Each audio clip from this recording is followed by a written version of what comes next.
Welcome to The Explainer. Today, we're doing something really special. We're bridging the massive 900-year in-universe history of One Piece with the absolutely incredible real-world evolution of Toei Animation. If you've been following the series, you know we are on the precipice of a massive shift right now, both in the ancient lore itself and in how the show is actually put together behind the scenes. Okay, let's take a quick look at our roadmap. We'll be covering the official dual calendars, the Void Century to Pirate Era, Luffy's grand journey, Oda's storytelling philosophy, the evolution of animation, and finally, the 2026 Elbaf Era. All right, kicking things off with Section 1, the official dual calendars. Now, to truly grasp the staggering scale of this story, we first got to look at how time itself is measured, right? For decades, fans were just piecing together scattered clues like a giant puzzle. But recently, Volume 113 finally confirmed this timeline using dual calendars. So we have the Tenreki, or Celestial Calendar, sitting at year 4131, alongside the Kaien Reki, or Sea Circle Calendar, which is currently at year 1541. This is huge because it perfectly illustrates that the world of One Piece has documented thousands of years of continuous history. It finally explains how humanity migrated and evolved, and it takes scattered references like the ancient legends of Skypiea and the lost civilization of Shandora and slots them perfectly into this massive historical backdrop. Moving right along to Section 2, Void Century to Pirate Era. Let's travel back in time for a second to explore the deep lore that's shaping all the current conflicts. Jumping back over 900 years, we hit the end of the devastating era of slaves, and that transitions directly into the mysterious Void Century. This is when an immensely advanced kingdom thrived, and when an oppressed people's literal desire for liberation manifested as the mythical sun god Nika, which was eventually eaten as a devil fruit by a figure who earned the nickname Joy Boy. Then, exactly 800 years ago, following a massive world-altering conflict, the 20 allied kingdoms formed the world government at Mary Joyce. They completely erased the history of the previous 100 years, while Joy Boy's Nika fruit started this incredible 800-year escape, just waiting for a new user. Fast forward to the modern era, and let's see how all this builds up. We jump to Kaien Reki 1486, or 38 years ago. The God Valley incident ends, and that sparks the era of Gol D. Roger. 14 years later, in the year 1500, Roger is executed at Loggy Town, but his final words completely ignite the Great Pirate Era. And then just 2 years after that, in 1502, we get the absolutely tragic Ohar incident, where the world government wipes out an entire island of scholars just to keep those secrets of the Void Century buried. Which brings us to Section 3, Luffy's grand journey. Against this deeply established historical backdrop, you've got this 17-year-old kid named Monkey D. Luffy who sets sail in the year 1522.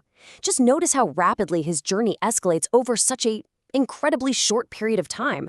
I mean, what begins as simple pirate encounters in the East Blue evolves so fast. By the time they hit Eni's lobby, they are directly challenging the 800-year-old world government. This all escalates to the massive world-shaking summit war at Marineford, marking the end of the Great Pirate Era and ushering in the era of the worst generation. Post-time skip, Luffy's crew is just navigating the new world, toppling warlords and emperors in Dressrosa and Wano, before landing on the futuristic Egghead Island in 1524, where all those long-buried secrets of the Void Century are finally bubbling right to the surface. Section 4, Oda's storytelling philosophy. So, how does a story hold 900 years of lore and massive political upheaval together? Well, we have to look at Oda's approach. He deliberately chose a goofy, unconventional art style over a strictly realistic one. Why? Because he writes One Piece to be over the top and completely crazy. He wants a story that maintains a lighthearted mood even in the absolute darkest, most serious moments. It's exactly why Luffy has rubber powers, you know? It allows for a goofy, elastic moveset even when the stakes are literally life and death. It's also why a gag character like Buggy the Clown was heavily featured in the incredibly bleak Impel Down prison arc. Furthermore, Oda explicitly values raw emotion over rigid logic. He actually encourages writing insane stories that might even make his editors angry. He focuses heavily on the human reactions and relationships of his characters. In fact, he actively avoids drawing character deaths just to evoke cheap tears from the audience. He genuinely believes that artificial emotion crushes the natural momentum of the characters. Plus, he avoids death so he can draw those massive, joyful end-of-arc party scenes. He basically trusts his gut to let the characters organically push the story forward in surprising, chaotic directions. Which brings us to a really fascinating pivot point for this explainer. When the manga is just raw emotion in ink, blending profound tragedy with cartoonish absurdity, how in the world do you translate that wild imagination onto a screen for over 25 years? That leads us into Section 5, the evolution of animation.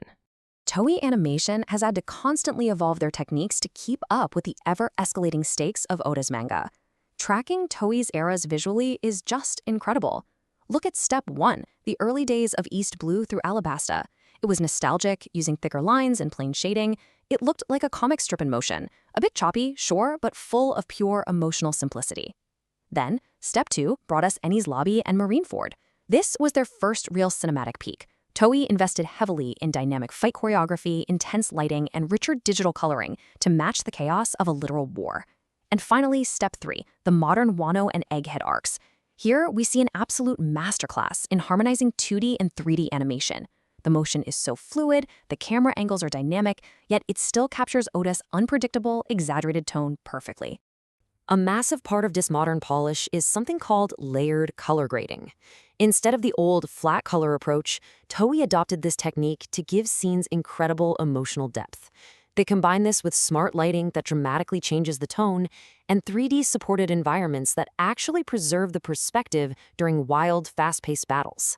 By seamlessly blending these modern digital tools with traditional hand-drawn art, Toei enhances the emotional impact without losing one bit of that unique, nostalgic warmth of Oda's original designs.